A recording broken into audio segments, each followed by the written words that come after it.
experience and understanding.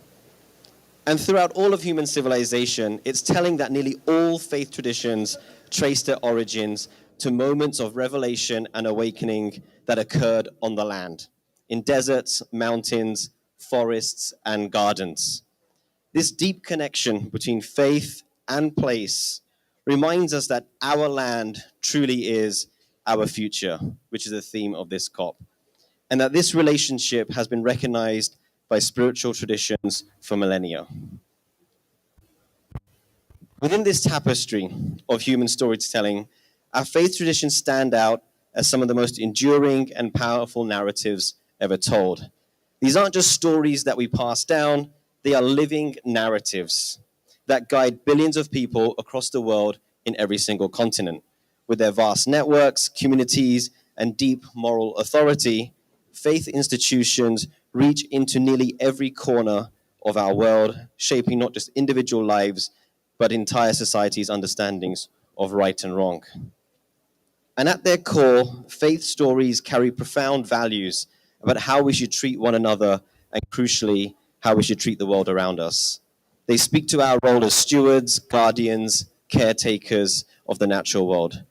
And in recent years, we've witnessed something remarkable: the emergence of new chapters in these ancient narratives. These new stories tell of faith communities rising to meet humanity's greatest challenge, that of caring for the environment. A key aspect that makes these stories particularly powerful is their recognition that restoration is at its heart a spiritual act. The work of healing our planet begins with healing ourselves, with restoring our own relationship to the sacred in nature and reconsidering our place with creation. This inner transformation leads to outer action. Today, we'll explore inspiring faith-led restoration stories. We'll learn how different religious communities are working to heal and restore our planet's ecosystems. And we'll discover what valuable lessons these may offer us, regardless of our individual beliefs, and as we work together to address common environmental challenges. I am delighted to have four esteemed global leaders in the religious environmental movement who've been working collectively for many, many decades, although they don't. And so I'm so happy that they are with us today. And so what we'll do is I'll have a conversation with each of them to draw out their stories, their lessons, and their teachings, have a bit of back and forth, and then open to the floor for questions as well.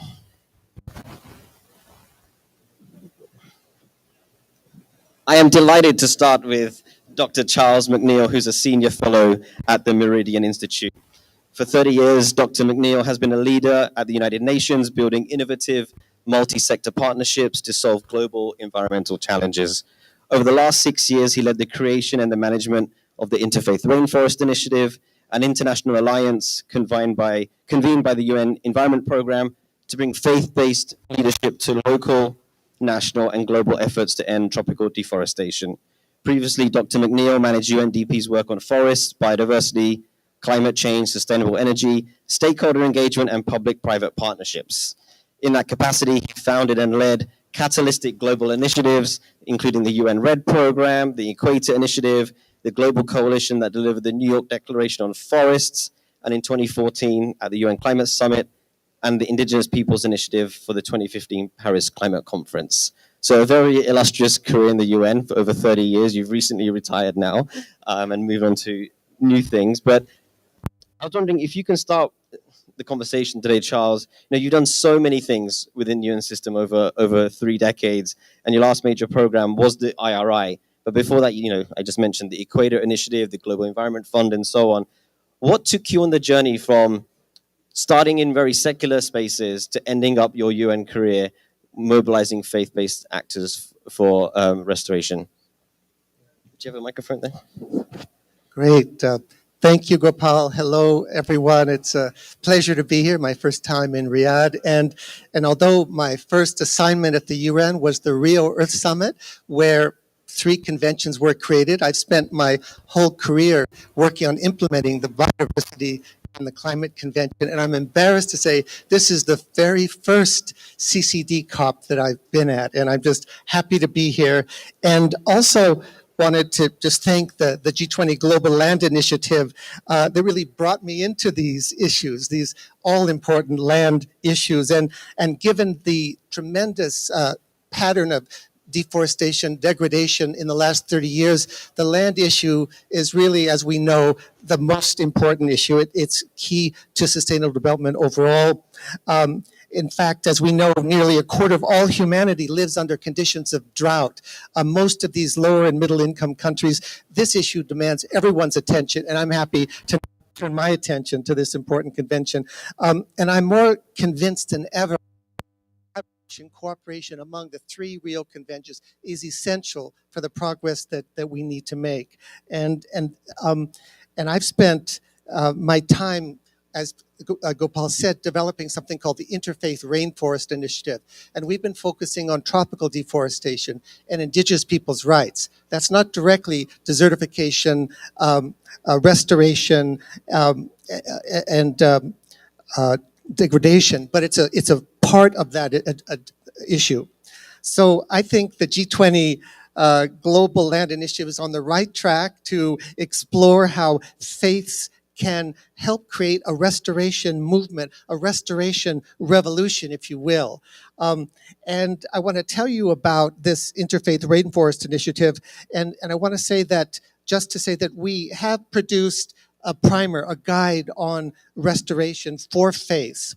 I also wanted to say that the UN Environment Program, Faith for Earth Program, has also created a guideline on tree growing. So we have some resources if you'd like to have access to these, see me afterwards or go to our websites. So let me now just say a few things about what we've learned about mobilizing faith communities to protect tropical forests. And this initiative began with the understanding that tropical deforestation is a major driver of degradation of the climate, biodiversity, and land. And without progress on that, you simply can't solve those problems. It's also true of the land restoration issue. Without progress there, we do not solve these problems. And the solutions to deforestation are well known. It comes down to public policies. It means regulations, enforcement, incentives, and individual action. And it's my experience that there's no more powerful constituency in the world than faith communities to be able to mobilize the kind of action that's needed. Since the Rio Earth Summit, the UN, scientists, government, business, indigenous peoples have been working hard on tropical forests and making little to no progress. I hate to say that, but it's true. And 7 years ago, we in the UN realized we need a state change. To achieve the scale and speed of change needed, we need a whole new engagement of other sectors of society. We need to reach people at the level of faith, ethics, and values. And that's led us to create the Interfaith Rainforest Initiative. In our discussions with faith leaders, we saw that these issues that the forests embody, sanctity of life, divinity of nature, human rights, environmental justice, all of these issues are of relevance to faith leaders. And at the time, there was no platform to take action on issues like forests. And now the Interfaith Rainforest Initiative is filling that gap. And I think the experience that we've had will be extremely useful for initiatives to actually direct faith-based action on the restoration agenda. And I want to share some experience from our work. Concretely, the way we did it is we convened forest leaders in Oslo 7 years ago under the auspices of the King of Norway, and we brought religious leaders from around the world with indigenous leaders, and for 3 days we reviewed the science of climate and forests and the status of indigenous peoples. And then the religious leaders discussed among themselves the moral, ethical, spiritual responsibility that they had and how they can make a difference. And we were surprised to see how quickly religious leaders stepped up and took on this issue. It was truly amazing. After this meeting, we decided to start small, only 5 countries, but they were big ones: Brazil, Colombia, Peru, Indonesia.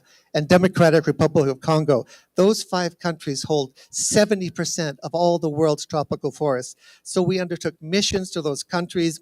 We met with senior religious leaders. We did the same exercise of education we did in Oslo. And again, the religious leaders joined in without reserve. As a UN official, this was shocking to me, the generosity and vision of these religious leaders. And since then, we've been running programs in these 5 countries. And the programs are focused on 4 areas. One is developing training materials and training thousands of religious leaders of all faiths on climate, forest, indigenous peoples' rights. We've established local chapters to engage at the local level where the highest deforestation is happening to impact the laws and policies. We undertake interfaith interventions at the national level to impact legislation. And we're carrying out communication campaigns. It's worth noting that our approach is an interfaith approach, not a faith by faith. And this has advantages and disadvantages. The advantage is when all the faiths agree on something, the religious leaders cannot say no to that. The disadvantage is if one faith is not willing to move fast, then it can slow the whole process down. So if we're going to have faith-based activities on the restoration agenda, we'll have to think through whether we want to have an interfaith or a faith-by-faith approach. I have some examples of what's been achieved in these countries. It's really quite exciting, but maybe I'll pause for a moment and turn back to Gopal before I come back. But I'd be happy to say a little bit about what has happened in these 5 countries and what lessons we've learned that could be of relevance to a faith-based movement on a land restoration agenda. And then last, at some point, I'd like to talk a little bit about how faiths can be particularly valuable in restoration efforts. But I'll stop now. I hope this is a good introduction. Thank you. Thank you so much, Charles. So much wonderful work that IRI is doing. We'll have to hear some of the examples. But before you go into those, could you, with the theme of the session today, which is stories, could you share a story that when you started this work, for you or maybe for your colleagues, it just clicked that, oh, faith is such an important actor in this work? Yes, it was in Oslo when we had this 3-day training process, and it was an unusual mix, very high-level religious leaders from all faiths around the world, and indigenous leaders from Africa, Asia, and Latin America. And in the discussion between the religious leaders and indigenous leaders, it became clear that there's been 500 years of an extremely difficult history between those 2 groups. And it's also became clear that one of the best ways to protect forests is to protect the rights of indigenous peoples. And in that discourse, there was a moment when the religious leaders from Asia, Africa, Latin America looked over and realized that indigenous peoples were absolutely key to any success on this agenda. And there was a moment you could hear a pin drop as one religious leader after another stood up and acknowledged and even apologized for the 500, 600 years of a oppressive relationship and agreed to work together. And from that moment on, it's been a dramatic impact, a kind of a healing of this important relationship. And in each country, the indigenous leaders and the faith leaders are working together in a very powerful way. So that was really a moment. I realized that my life of science and political advocacy and so on was over. I was going to now have to focus on shepherding this initiative through because it was so significant. But that moment changed my life. That's so beautiful, and it's so important that was the foundation. That was at the launch. You know, that set the tone for the work. And that happened in each of the 5 countries, in Brazil, Colombia, Peru, Indonesia, and Democratic Republic of Congo. The same thing happened where the religious leaders, indigenous leaders had a bonding and a commitment to work together to solve these environmental problems, which are so key to the climate, biodiversity, and land restoration agenda. And can you share maybe 1 or 2 examples of the successes you've had in those countries? Yes, on that, taking that business of indigenous people's relationships, in the Democratic Republic of Congo, there has been legislation languishing in Congress for 10 years to give rights to the indigenous peoples for the first time. And it wasn't until the religious leaders of all faiths intervened on behalf of this legislation with the Congress, with the Senate, with the President, that they put the interfaith power behind that legislation, that it passed. And for the first time in the history of the country, the rights of the Pygmy, the indigenous peoples, was granted. So that was a dramatic example. One more is in Brazil. In Brazil, the evangelical community is extremely active politically. That's how they ended up with the President Bolsonaro, which was a very destructive administration with regard to indigenous rights, the forests, land, and so on. The evangelicals are participating in a scientific immersion program where they're actually being educated at a very by the top Brazilian institutions. And as a result, these evangelical leaders who before were often climate deniers, they were often opposing indigenous people's rights, and they were able to change their views. Often they have tens or hundreds of millions of followers, and these people have been influenced and educated, and that's a very dramatic example. There are several more that I'd love to tell you about, but I wanted to give you just a sense of the way the Interfaith Rainforest Initiative works and how this model could be applied to other countries, other regions, and other issues. But the methodology is robust, and I think it can actually be a useful model to follow. Great. Thank you so much, Charles. We'll pause there. It's always good leaving people wanting more. So we'll pause there, and hopefully we'll get time to come back to some of the more examples and other things you want to share. I'd like to move now to Dr. Dinesh Suna, who's the program executive of the Ecumenical Water Network and the Land, Water and Food Advocacy at the World Council of Churches in Geneva in Switzerland, and he's been in that role since 2012. The World Council of Churches is a global fellowship of over 350 Protestant and Orthodox national churches in 120 countries, representing over 1 billion Christians. Half a billion. Okay, all right. Well, let's just make it 1 billion. Why not? He has worked with several ecumenical organizations in his home country of India since the 1990s. He currently leads he's one of the co-leads of the Partnership of Religion and Sustainable Development on Environment, Water and Climate Action, and a founding member of the People's Water Forum. So Dinesh, thank you for being here. It's great to have you. It's great to meet you finally in person after many online conversations. Just mentioned there, the World Council of Churches, 350 churches, 120 countries, 500 million Christians. That is huge. So I'd love if you could share with us some of the work that the WCC member churches are doing around land restoration. Thank you very much, Gopal. We wish if we are 1 billion, then the Vatican would be like, yeah, the Orthodox and Protestant churches constitute 590 million who are members of the World Council of Churches.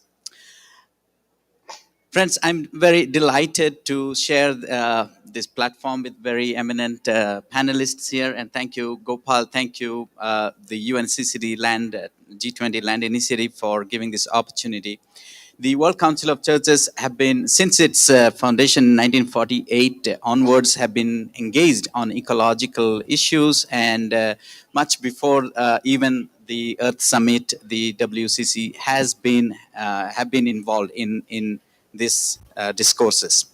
The most recent, on the 11th Assembly of the WCC, issued a statement called The Living Planet, basically underlining the importance of climate change, biodiversity, its impact on land, water, and food. That was what was the crux of the statement. And now with this new approach, we also have established a commission on climate justice, brought the biodiversity, the land, water, food linkages, and economic justice also under part of it. Most recently, like 2-3 days ago, we did launch a publication, the Living Planet Monitor. So it's a well-researched publication which has captured, we will go continent-wise, and the first issue has covered the African continent, and there have been the various indicators that would tell us the status of land, water, and food, and how they've been impacted by climate change, and how, as a resilient community, the faith communities included, are resisting with various good practices and innovative ideas and solutions. We can also talk about more about it. Also, we recently had two consecutive consultations a couple of months ago in Nairobi on land, and land not as a commodity, but land for commons. And that is where I would like to quote one excerpt from the theological communique that we issued. Under the influence of global capitalism, land has increasingly been taken away from common ownership and privatized for profit. It has become an abstract asset for speculative investment in the name of green economy and fueled by the development of agro-fuel crops, carbon offsetting schemes, and demand for rare minerals needed for low carbon energy generation technologies. Land grabbing has intensified and dispossessed communities and even future generations. So I'm not only talking about the conventional land grabbing. In greenwashing, also there is an effort on land grabbing. That is also it's important. And not land should never be looked at for its speculative value.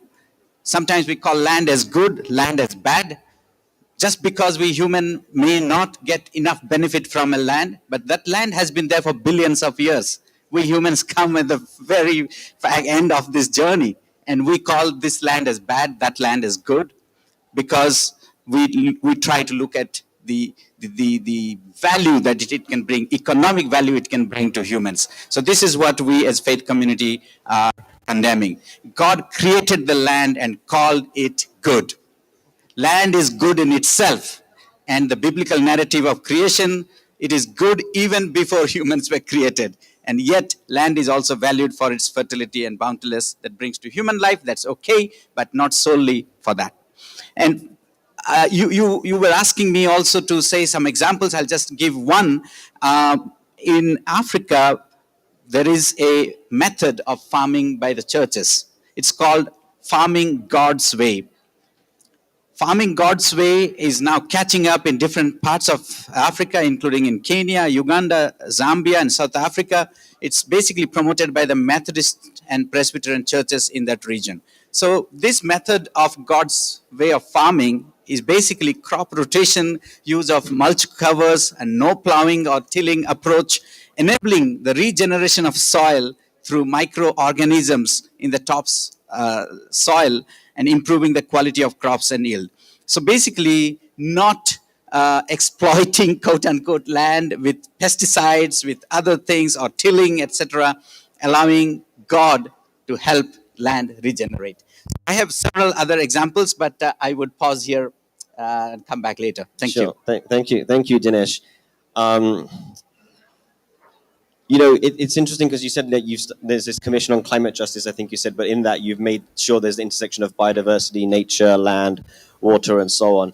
I'm wondering if, again, to the theme of the session today, stories, I'm wondering if you could share, are there any stories or parables that you use from your tradition to advocate for land amongst your colleagues? I remember once I naively asked a Christian friend of mine many years ago, I said, who was the first Christian environmentalist? And they said, Jesus Christ. And I was like, yes, of course. So I'm wondering if there are any particular stories that you use to talk about land amongst your Christian colleagues.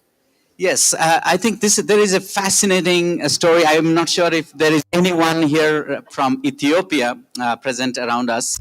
But, the Ethiopian Orthodox Church is one of the oldest churches in the world. And from the very 4th century onwards, we have this tradition of, as you said, Jesus was a quote unquote, is a carpenter, but a farmer. so he had inculcated these values and principles, and the Ethiopian Orthodox churches has inculcated this principle. Now, there are 75,000 churches and monasteries in Ethiopia, all belong to the Orthodox Church there. And about 35,000 of monasteries are endowed with forests, ranging from 1 hectare to about 19,000 hectares.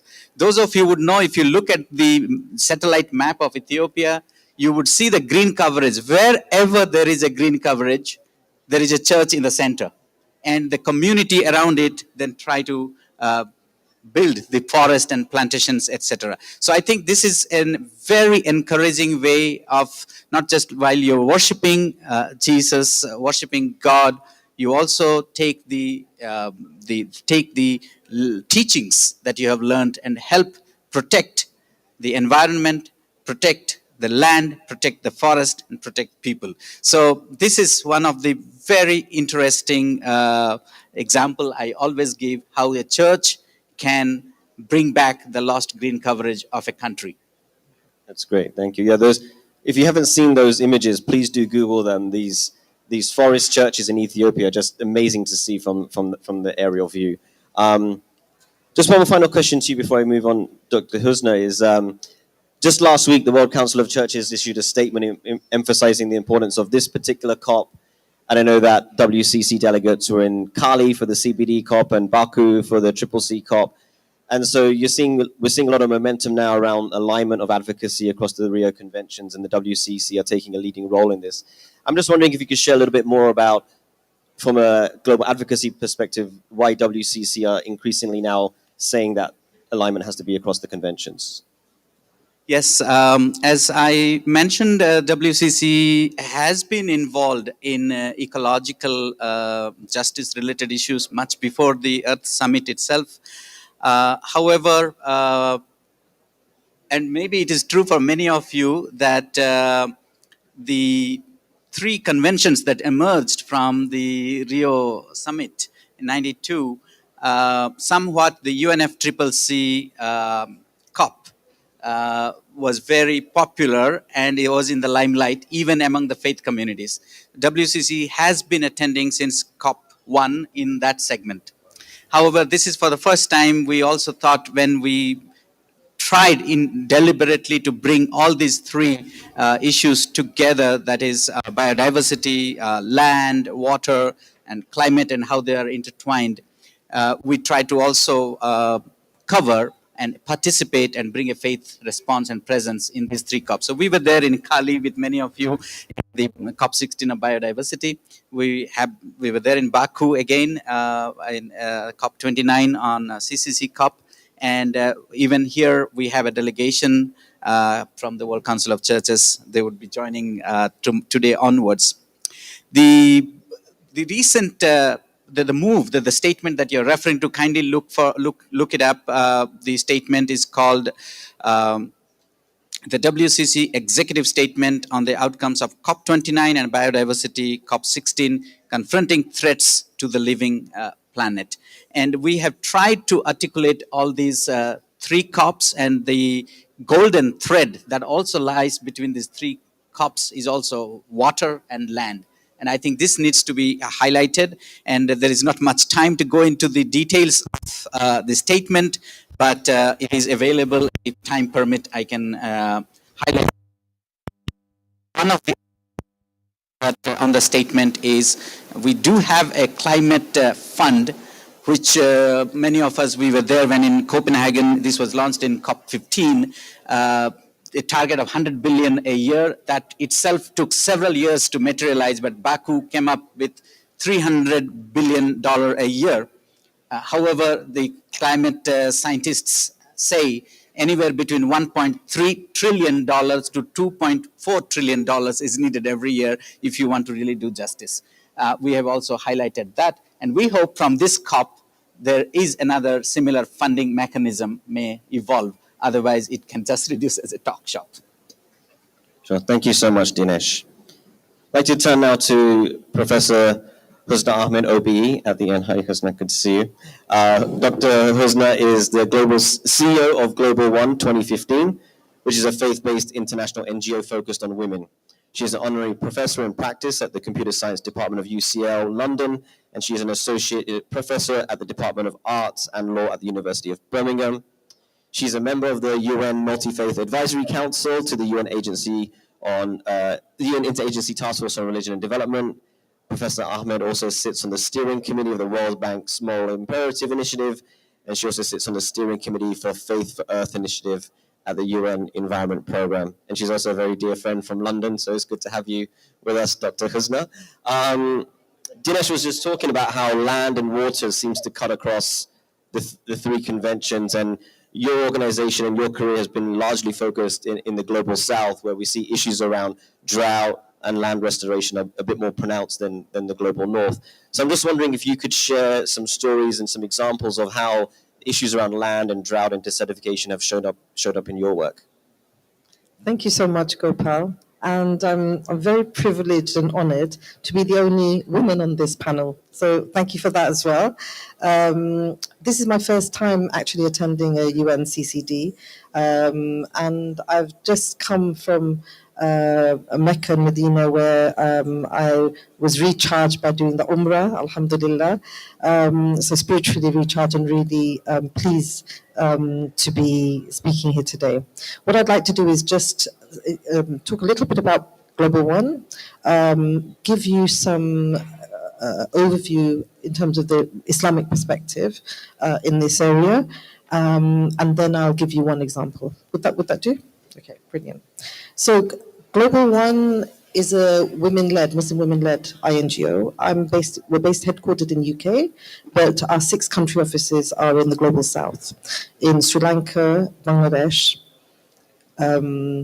Somalia, Ethiopia, Kenya, and Nigeria. And what we understand as women, particularly, is that climate change has a woman's face. It's really important. Advocacy is something that's really, really important to push and pursue, because without advocacy and policy, in terms of trickling down different legislation and actions, etc., it's very, very difficult. So I think that's one of the things that we try to do, is we try to mobilize faith communities by using faith as the tool. Because for us as Muslims and as people of faith, we have the trust of our communities, and we're people who are inspired, and we are full of hope. So I think that's something that's really important. And when I think of drought, I think of famine and hunger and thirst. So the Quran tells us clearly to tame our greed and want. Whoever desires the harvest of the hereafter, we increase for him in his harvest. And whoever desires the harvest of this world, we give him thereof. But there is not for him in the hereafter any share. Ashura 20. Now, what are some practical actions that we can learn from Islam in promoting biodiversity and preventing food loss and waste and land degradation? The Blessed Prophet Muhammad, peace be upon him, did not like excess in anything. He liked balance, mizan. He would want us to plant trees. Anas bin Malik narrated, Allah's apostle, peace be upon him, said, "There is none amongst the Muslims who plants a tree or sows seeds, and then a bird or a person or an animal eats from it, but it is regarded as a charitable act, charitable gift." Sahih Bukhari. By planting trees, we can, and we know that this is something that's really helping with land management. And then growing tayyib, pure nutrition and safe food, which is free from pesticides and chemicals. And I'll talk a little bit more about Islamic farming in a minute. So feed ourselves with only what our bodies need. Our beloved Prophet Muhammad ﷺ said, "The son of Adam does not fill any vessel worse than his stomach." It is sufficient for the son of Adam to eat a few mouthfuls to keep him going. If he must do that, fill his stomach, then let him fill 1/3 with food, 1/3 with drink, and 1/3 with water, with air. Narrated by At-Tirmidhi. And then look out for our neighbors' needs. With the danger of food and water insecurity, we need to give a thought to our neighbors, whether in our own countries or, basically the planet, who may be struggling to feed their families. According to a report given by Muslim from Anas, the Prophet, peace be upon him, said, "By the one in whose hand is my soul, no servant truly believes until he likes for his neighbor what he likes for himself." And I think that's something that we can all really learn from. Now, my dear friend Dinesh spoke about farming in God's way. So in 2015, 2015 or 2016, I wrote with Alliance of Religions and Conservation a book which was a manual on Islamic farming. It was a toolkit on Islamic farming. Now, what is really, when I was doing the research, what was really significant was that between the 8th and the 12th century, there was an Islamic agricultural revolution, and they kept almanacs. In the almanacs, the farmers would write down everything, that I planted this today, the weather was like this, I had a fight with my wife, etc., etc. So, everything was written in the almanacs. With that, we learned a lot about conservation agriculture. So what the manual, the Islamic Farming Toolkits tried to do is we tried to talk about theology, but also look at the practical steps. And we've actually actioned it in Kenya and in Nigeria. So the manual outlines the concept of risk, livelihood, and the 5 promises of Allah, which are taqwa, God consciousness, tawakkul, reliance on Allah, salah, prayers, tawbah, which means repentance, and infaq fi sabilillah, which means giving in charity. It then goes on to the practical steps of conservation agri-farming from an Islamic perspective. This means it incorporates the ideas of rearing livestock, having beehives on the farmland, whilst growing a variety of crops, rotational crops. So similar to farming in God's way, but inspiring people through the Islamic traditions. And it also brings up the aspects of agroforestry, which I've noticed, in all the information that's been coming out from this conference. Agroforestry is something that's very prominent. Now, the 6 P's that are set out in the manual, with the promises of Allah being the foundation, the P's are planning, prepare, plant, provide, protect, and produce. So based on historical Islamic agricultural practices and the understanding within conservation agriculture, Islamic farming shows that food security has to focus on soil preparation. I haven't got time to talk about, I'm sure many of you had coffee this morning and all of you love chocolate, but, in terms of the way these are degrading our soil, it's just ridiculous. So finally, Islam urges us to make dua, to pray, seeking self-subsistence, which, and it was narrated in Sahih Muslim that the Prophet, peace be upon him, said in his dua, "O Allah, I ask you for guidance, piety, integrity, and independence of means." Muslim. So in terms of an example, do I have time to give you an example now? Okay. I'm not even going to try and say this word. I think it's Samweni, Kwale County, Kenya. Is that right? Was that right? Okay. In Global One, what we've done is we initiated. So as I said, we've done Islamic farming. When we did Islamic farming as a pilot in Kenya, then we've had it with 100 farmers. We've worked the farms in Nigeria as well. But the most recent one that we did was in January 2022. We started in Kwale County to reduce food insecurity by at least 30% by the end of its lifespan. So its objectives focused on alleviating hunger by enhancing food security and self-sufficiency for widows and their families. Farming activities were conducted in 5 groups of farms, and we equipped them with boreholes, fitted with solar-powered water pumps and sprinkler irrigation systems. And this initiative, as I said, was delivered following the successful Islamic farming in Garissa County that we did. So they used the same training manual, the Islamic Farming Toolkit, and the farmers were trained in sustainable farming practices to increase yield, reduce waste, improve the livelihoods of all beneficiaries, and enhance land management. And they had also, tree planting was a key element of this. So the total number of widows was 216 widows with their varying family sizes, and it resulted in 1,296 indirect beneficiaries, including women, men, and children. And the women's groups have been trained in organic farming techniques, as well as being registered and supported by a group called SACCO. Now, the women's group SACCO, what they do is they support the women to find savings from this agricultural activities. So, in terms of business opportunities. So it's quite a comprehensive type of farming so that the women can come out of poverty. So they've won awards and etc. And I think I'll stop there for now.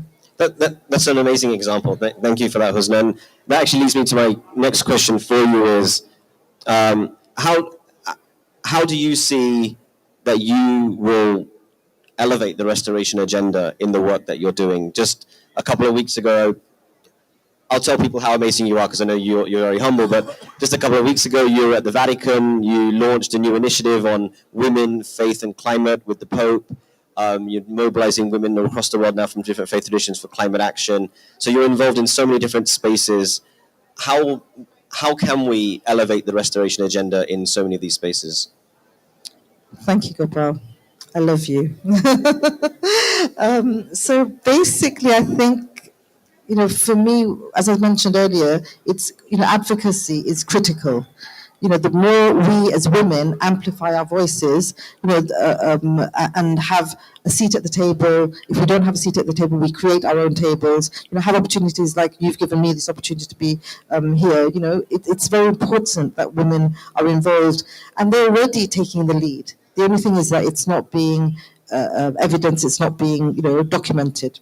So about 2 years ago, myself and a lady called Jean Duff, what we did was we decided that what was important was really getting women together for a conversation to see, in terms of the climate change movement, what we could do.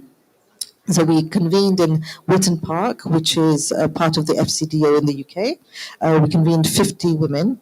And the goal of the event was to find new ways to go beyond the boundaries of our constituents and projects and amplify each other and encourage and advocate, as he said, for mass mobilization for climate action. So it could be biodiversity, it could be land management, there's so many, land restoration, so many areas that we need to meet. So the meeting at Wilton Park set an ambition for radical collaboration and recommended a global multi-faith women-led climate action network as a priority. And then we had a meeting just in October in Frascati in Italy, and we had the honor of meeting with the Pope as well. And that meeting actually built on the recommendations that came out of the Wilton Park meeting. We had 16 recommendations, and one of the key recommendations was setting up a network.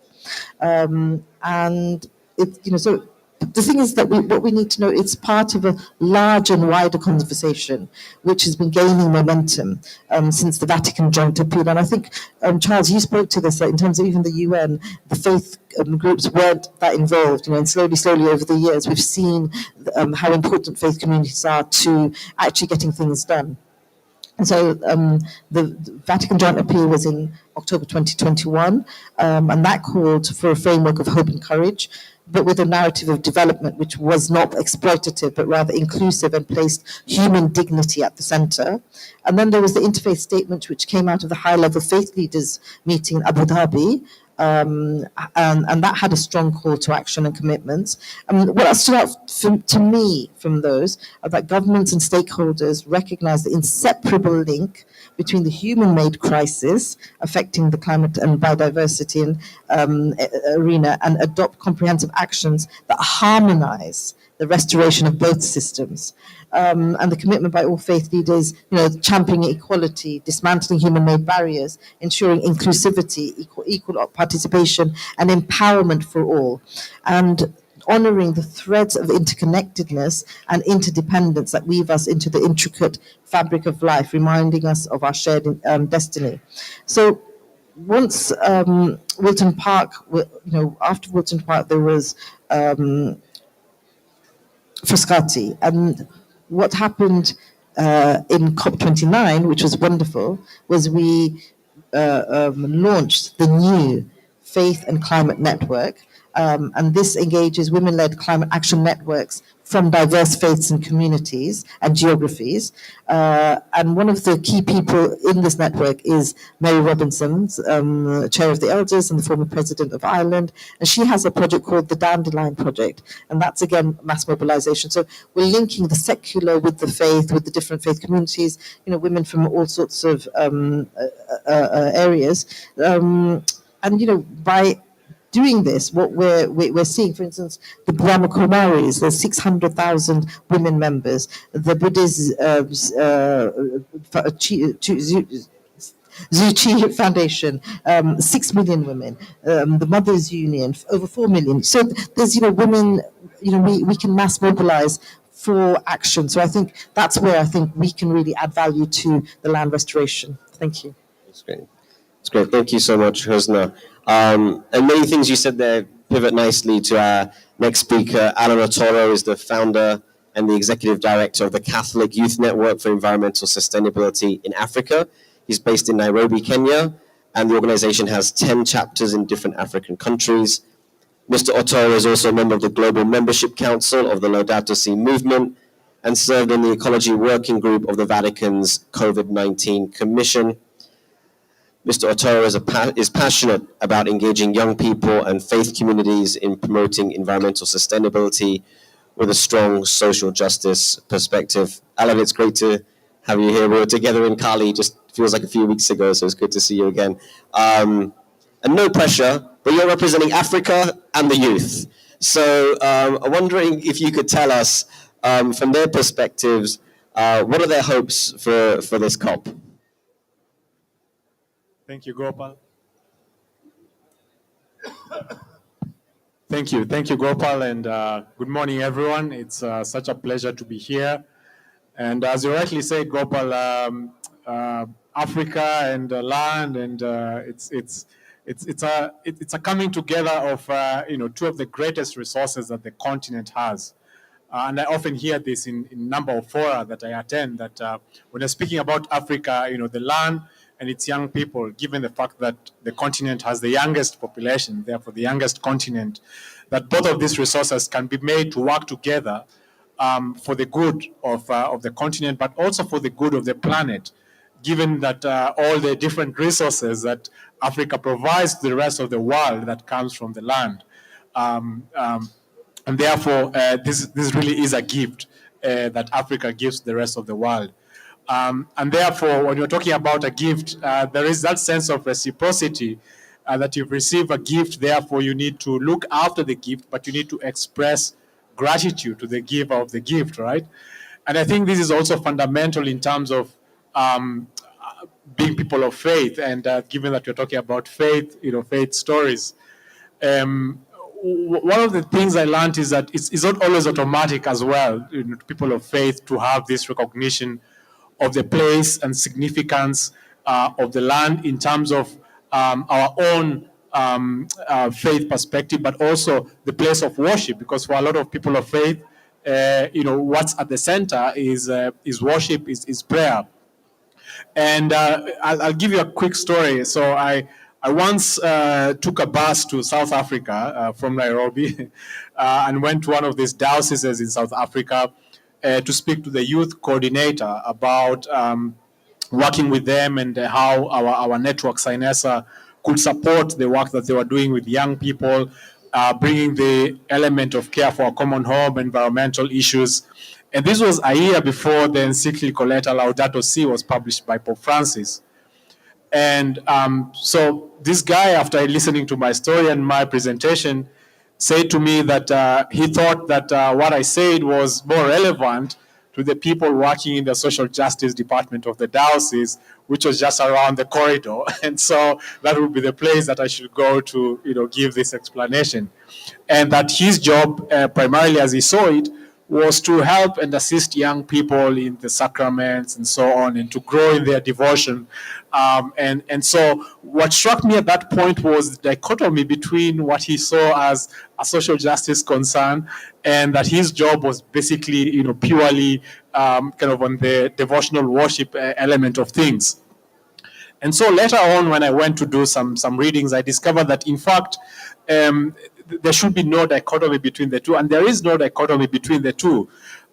In fact, in Catholic worship, in the Mass, in the Eucharistic celebration, which for Catholic is the highest form of worship, during the presentation of the gifts, the priest says, fruit of the earth and work of human hands, as he receives the bread and the wine. Meaning that there is that recognition that this means of worship, are coming from the land, and recognizing the work of those who work to care for the land, and that is so important. And the other element of it also speaks about reconciliation and the healing that we need before we even approach, God in terms of worship. That if you're not reconciled with your brother, with your sister, then you don't have any business to bring your gifts before God. You first go and reconcile, and then you come before God after that. And I think this is what we are also called to in terms of being people of faith, and what we can offer is to say, how are we reconciled to our brothers and sisters? How are we reconciled to the poor, to those who are suffering the greatest impacts of land degradation? But also, how are we reconciled to the land itself and to all of creation before we bring ourselves to God in worship? And so I think these two elements for me are really central in terms of our engagement as people of faith, but also in our interaction with the young people who are part of our faith communities. How well have we done in terms of forming them to understand and to appreciate, these ways that we're invited to be in relationship with each other and also with the land? And so I think, to answer your question, what I think, young people from Africa will be looking forward to out of this COP is the means for them really to make the land, work for their benefit. As Dinesh mentioned earlier, the land is good, but what we do with it and the consequences of it, is something else. And so we are looking towards making the land work for the good of everybody who, consumes the fruits and the gifts that the land gives to all of us. Thank you, Alan. Could you just share, because you shared the statistic with us in Colombia, just the percentage of young people in Africa, because it is mind-blowing. Could you just share what that is? It's like 50% or something like that? Depending on which publication you are reading, the range is that between 60 to 70% of the African population is below the age of 35. So this is a very, very young population, and then the averages from country to country are also very interesting. So in Uganda, the median age is just about 17, for example. So so very, very, very young population, and so when you're looking at that, we're talking about both the present and the future.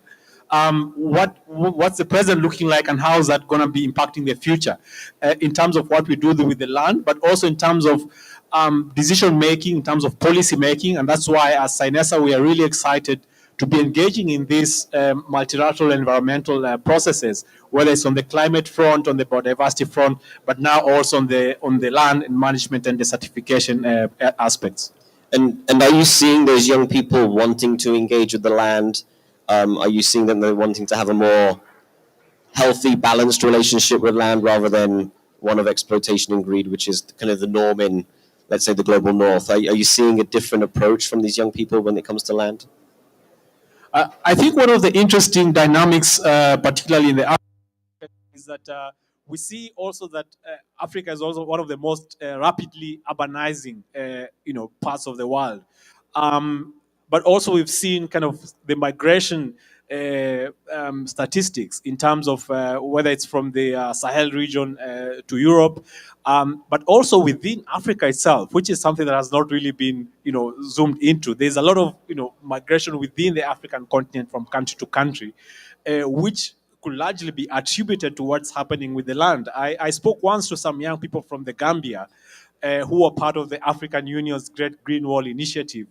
And they were saying that one of the challenges they have seen with, addressing the issue around what is referred to as irregular migration is that many young people do not feel that they have a future, because they see that the land has been degraded and, has no possibility for them. So that if your parents, if your uncles hand over the land, to you as the next generation, you think about it, you'd rather prefer to leave the country and go and find, greener pastures elsewhere than work to till the land, because you feel that the land has been degraded and has no opportunity.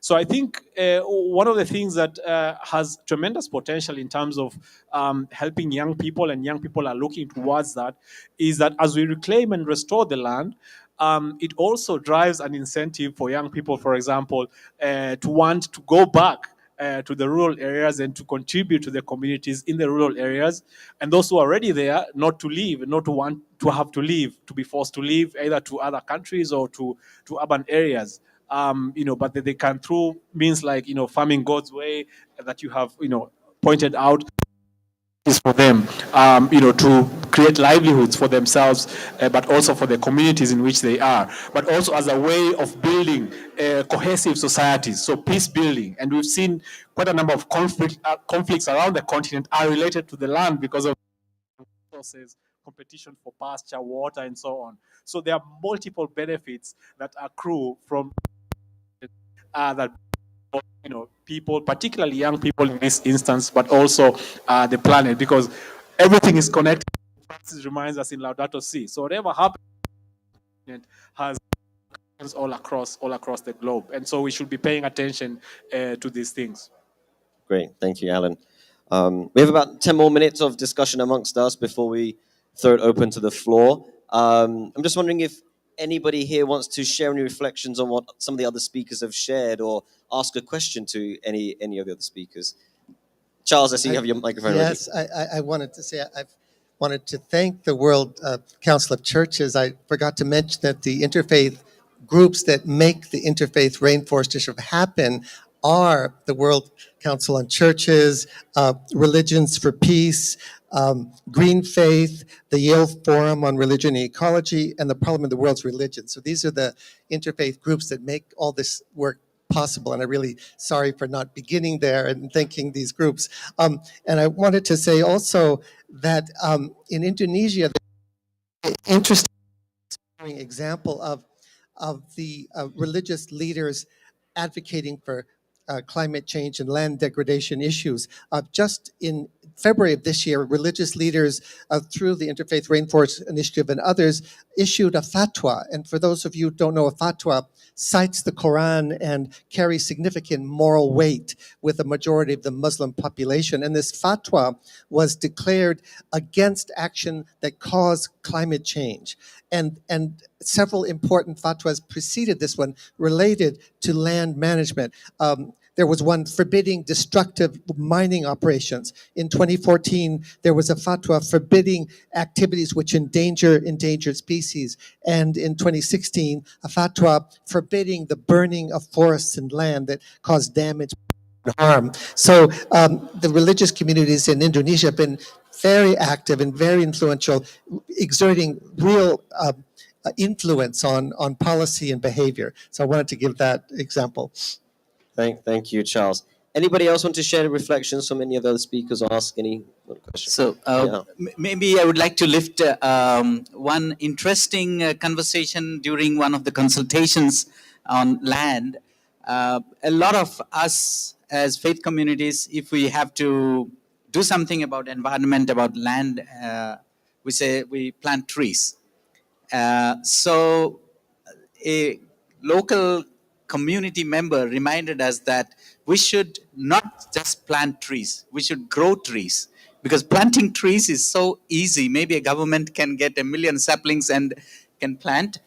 But then what happens, we all know, about 90+% of them do not make it. So I think this is important, and Ethiopian forests is an example for that. They grow trees. That means a companion journey. One other thing about the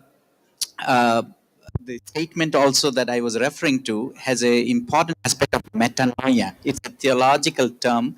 Metanoia meaning repentance.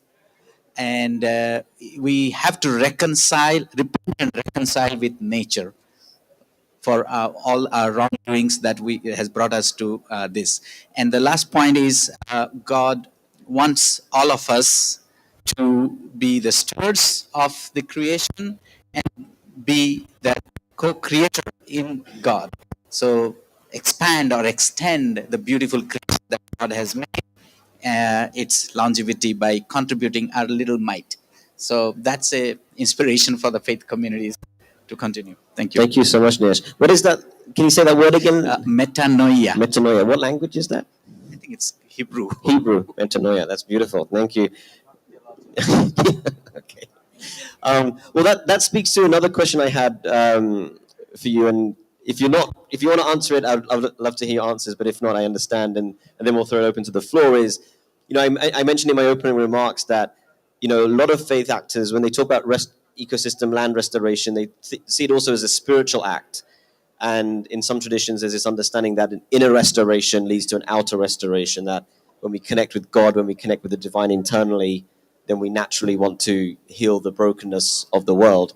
And so all of you are deep spiritual religious practitioners in your own way, in your own traditions. Husna, you just went on pilgrimage, and I know that of all of you. Would any of you like to share any practices that you do or you think we could really take away to really heal that relationship internally so that we can heal the relationship externally? Who would like to share anything on that? So for me, there is a practice of what we call the examination of consciousness, but it's now been kind of modified for the ecological purposes. So it's called the examination, ecological examine. So it's basically a way of just self-reflecting and seeing, as Daniel said, what it is that you've done in terms of, damage to the natural environment, but also in terms of relationships with each other. How have we not been open to receive the grace, God's graces in terms of the gifts of nature, and what can I do better going forward? And it's a practice that you can do every day or every week, depending on your disposition, and helps you to be in contact and to be conscious of your personal actions, but also as a community, what you're doing towards land restoration. Thank you, Alan. Yes, Charles. I'm not a practicing religious person, although my grandfather was a Presbyterian minister in the Free Church of Scotland, and I was baptized, but I've had no real religious upbringing. But I am a spiritual being, and I meditate every day, and I've meditated every day since before the Rio Earth Summit. And I think the practice that I use is to try not to bring my own disharmony into my interactions with people. So I try to sort of clear myself so I can be a vehicle for God's will, for for peace and harmony and all these things. But that's my practice, is just to meditate and to try to put aside those personal issues so I can be out here and make things happen with other people. Thank you, yes. We'll go with Husna and then Dinesh, yeah. Thank you, Gopal. I think as Muslims, we have direct connection with God. So, that individual connection is there. So each, in terms of small acts that we can do, one which I think is important for us is fasting. Not only during the month of Ramadan, but throughout the year we can fast, and that helps us reflect and builds our inner self and understanding of hunger, pangs of hunger, etc. One thing I just wanted to mention was in Bangladesh we have about 1 million Rohingya refugees in a place called Cox's Bazar, and I have health posts and other sort of activities there.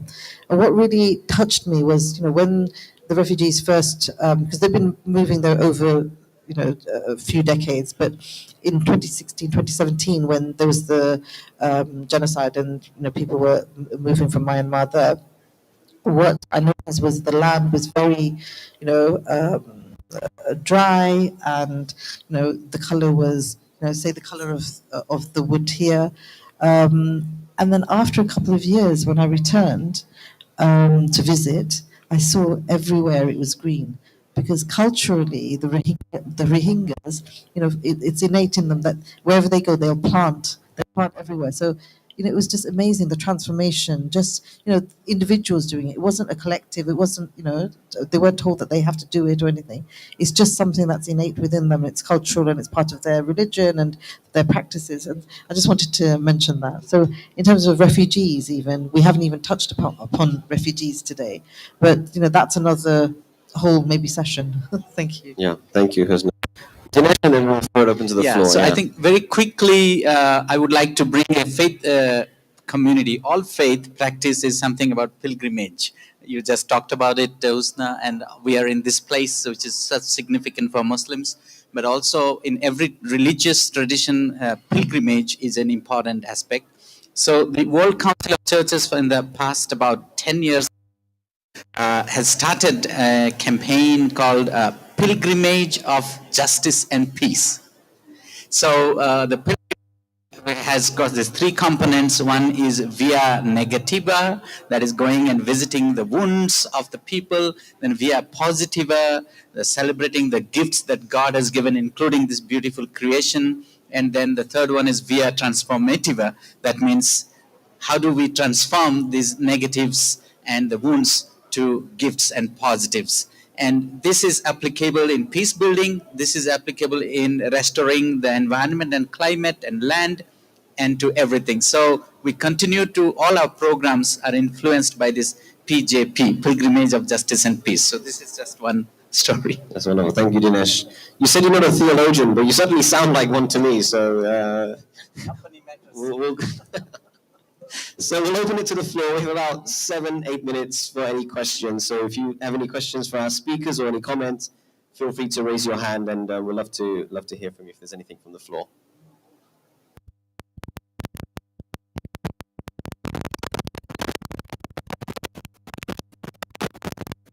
Do we have a mic for the floor? Please also just say your name and organization and where you're coming from as well. I'm Vino with Ireland. First with Dr. Husna, right? As a woman leader who's now around the world and you're involved in land. Tricky question, but have you seen a fundamental difference in the way men and women look at conflict? How long have you got? The short version. What I find is that women, we're in terms of the leadership, where ethical, compassion, nurturing, caring, bridge builders, all of these come up. And if you look at the global south, a lot of the land management, it's the women who are there. They're the ones that are bringing the water, planting and taking care, because particularly in Africa, if I'm not wrong, the men are more pastoralists. So they don't stay on the land. They want to move. So Islamic farming, for us, it was quite difficult to engage the men at the beginning into that. Women, not only in terms of the way they are within their families, but in terms of the leadership that they're taking in the climate space, it's amazing. And I think if we can continue to support, what we need is we need male allies. We need men to support and help and be with us on our journey, not hinder. And unfortunately, there's a lot of obstacles that are in the ways and barriers. So how do we give access to women? How do we remove the barriers? Those are the things. And often, with this climate network that we've launched, what we want to do is utilize that to really support women through different networks and through different ways, capacity building, having role models, training, etc., etc. So there's a lot that we can do. But thank you for that question. Yeah, thank you. Gentleman next to you. Thank you. My name is Kojo. I come from Niger, and I want to ask how both of religions are involving children into this topic according to faith and restoration of the lands. Because he said now that not to plant tree, but to make growing tree. Because problem that we are facing today is not only we are planting tree, but how to make them grow up, growing, and to keep them, because trees like men, they grow up, they plant, they grow, they die, and also on, like men too. How we involve children, and how we involve also, like she said, she's talking about women. We know many countries of religious, I will give according to culture, according to a tradition, women are sometimes put aside or in those situations. How can we improve or in highlighting the apport of the women with children, because we can't dissociate faith, education, and planting trees. I want to know. Thank you. Thank you very much. Who would like to take that? Sure.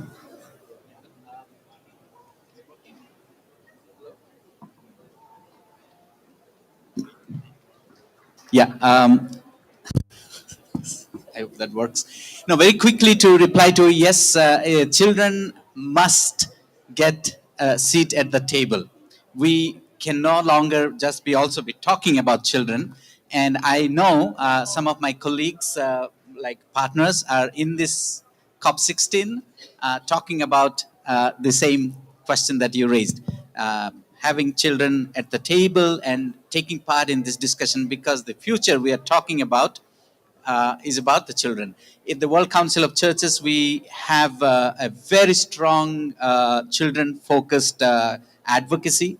We have taken the children, have taken the litigation approach, suing like the fossil fuel giants for climate change, and also on these issues relates to biodiversity and land.